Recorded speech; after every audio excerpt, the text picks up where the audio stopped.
Welcome to the case study series in Business and Government Relations by Skilled MBA. The Tata Nano project in Singur illustrates the complex and often contentious intersection of industrialization and democratic values. While the project promised economic growth and technological progress, it faced deep resistance from local communities over issues of land acquisition, consent, and displacement. This case study examines how industrial policy in India must strike a balance between economic ambition and the dignity and democratic rights of affected populations, offering critical insights into government-business relations, public trust, and inclusive development. The R300 crore Tata Nano project in Singur, backed by the Left Front government, faced collapse in 2008. Despite strong political support, widespread farmer protests and political opposition led to its withdrawal.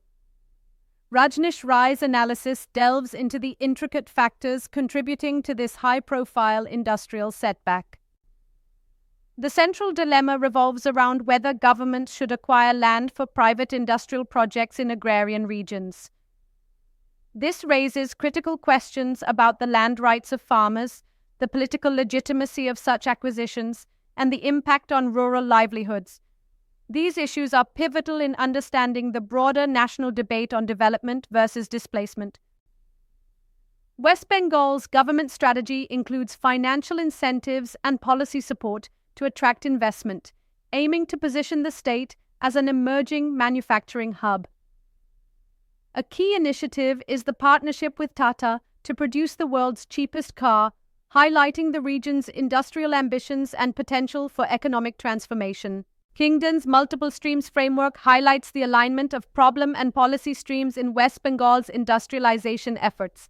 The problem stream identified the need for economic development, while the policy stream offered incentives and land acquisition strategies.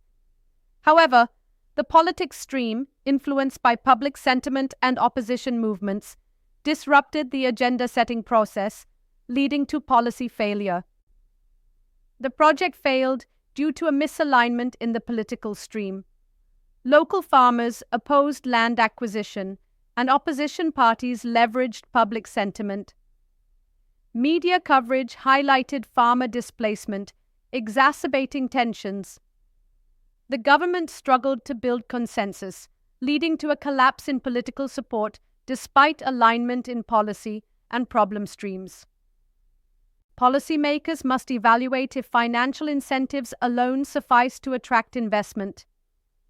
The ethics of using eminent domain for private projects in fertile areas needs scrutiny.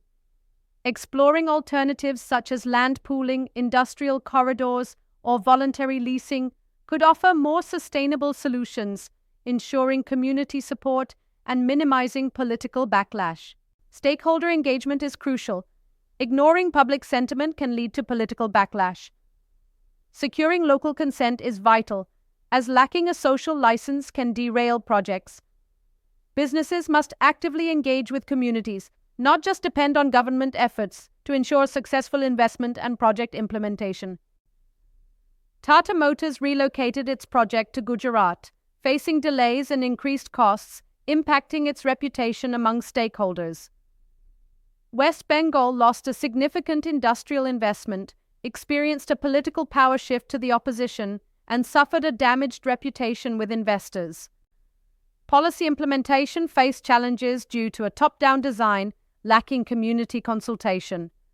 Land acquisition was heavy-handed, lacking transparent compensation, leading to protests and political mobilization. Ultimately, the project collapsed, resulting in withdrawal despite significant sunk costs and political capital. Exploring alternative land acquisition models in India, land pooling allows farmers to become stakeholders in development projects, fostering collaboration.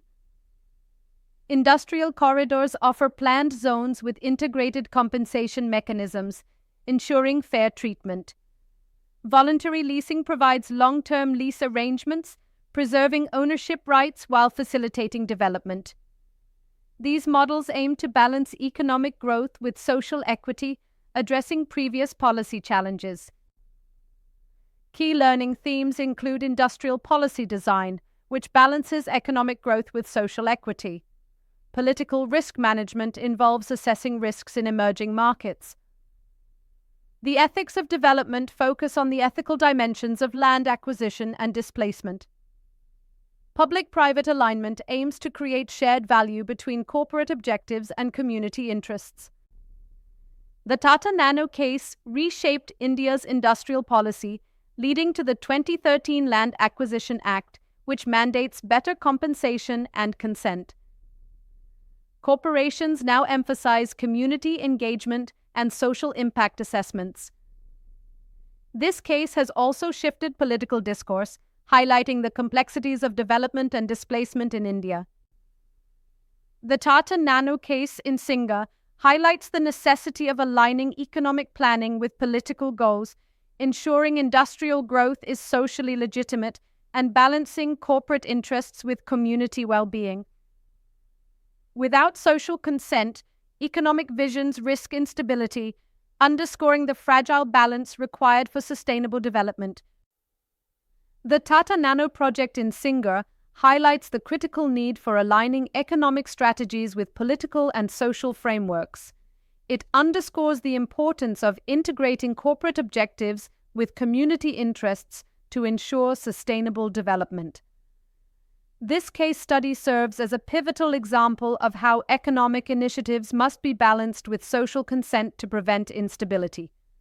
Thank you for exploring governance and ethical growth models with Skilled MBA. Email support@skilledmba.com. Mobile +91 87553 0795. Website www.skilledmba.com.